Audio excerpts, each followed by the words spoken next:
Satisfy your need for happiness through your own curiosity with the Ranveer Show. Specifically in terms of expansion, you have to be really good at war. Yes. And to be really good at war, you need an edge. Good question. I believe that Alexander's edge was strategy. That's what I've understood. Like very good strategy against the Persians. And I think cavalry. Cavalry. As in warrior sitting on a horseback. Cavalry and the Macedonian phalanx, which is a battle formation with 1 million spears that face the enemy. Phalanx is like... Phalanx, phalanx. Okay, so it's a battle formation in which you had like 10 rank and 7 file. 700 soldiers, all with spears, all facing each other. So the first row of spears is horizontal. The next one is slightly more vertical. So you have 700 spears facing the enemy. And no matter what you do, you're going to be impaled. Unless you have a superior strategy. So the Macedonian phalanx was a great... it was one of the great, you could say, the trump cards that Alexander had, and his very mobile cavalry and very hard soldiers, very high quality soldiers. When it comes to Genghis Khan, when Genghis Khan was ruling Mongolia, the total population of the entire nation of Mongolia was 1 million. Okay? And his army, out of that 1 million, most of them half were women, obviously. Significant portion was children. The rest were animal herders and all that. So the armed forces at maximum were 100,000, 1 lakh strong. They would fit inside the Narendra Modi Stadium today. The entire army that conquered half the known world could fit inside one Indian cricket stadium. That's what he did. So how did he achieve this? Iron discipline, people who lived in the Mongolian steppe, they had to have that hardiness and the discipline, otherwise they would simply not survive childhood. So that is that. And then his entire system of organization was very scientific. You know, you had 10, then you had 100, then you had 1,000, then you had 10,000.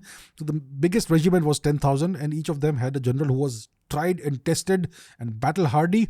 There was pure meritocracy and pure loyalty. You had to be completely loyal to Genghis Khan. If he says go and jump off this cliff, you should be willing to do that. And meritocracy. You perform well, you'll be promoted. You perform well, you'll be promoted. Doesn't matter if you're related to him or not. So you had these tremendous tactics and they took weapons and strategies from wherever they could. They copied Chinese armor. They copied Chinese horse armor. They copied Chinese weapons. They learned siege warfare from the Chinese engineers.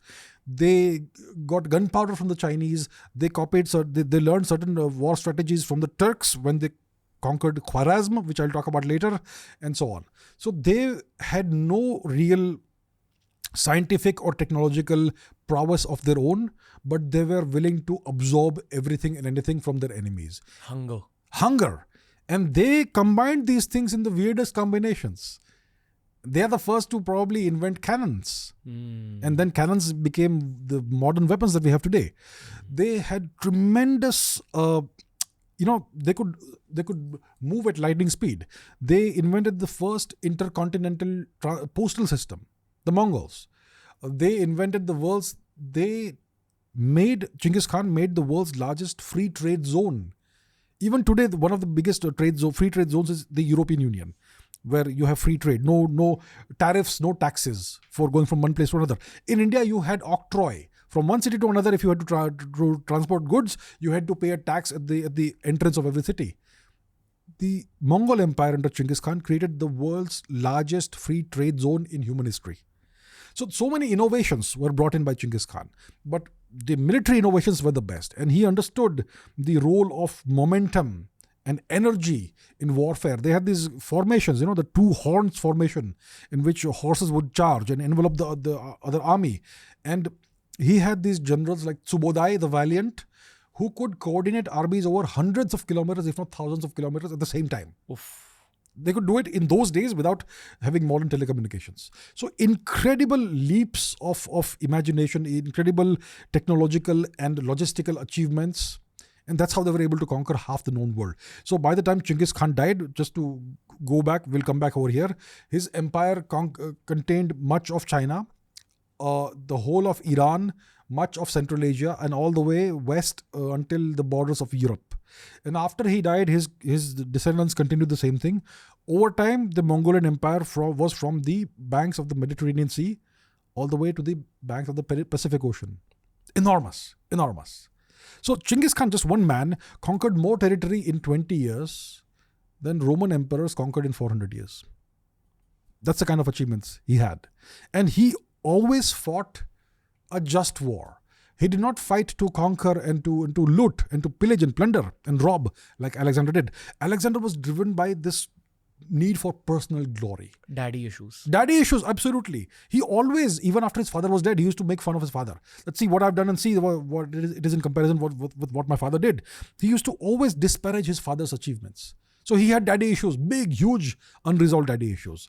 His entire motivation was this desire for personal glory, personal and wealth and plunder. The RAAAZ had done nothing to Alexander or to Greece. Neither had Egypt, neither had India. But he just wanted to conquer for the sake of conquering. Hey, if you enjoyed this clip from the Ranveer Show, we've uploaded a ton of other clips related to a ton of other topics. So explore the channel because there's something for everyone.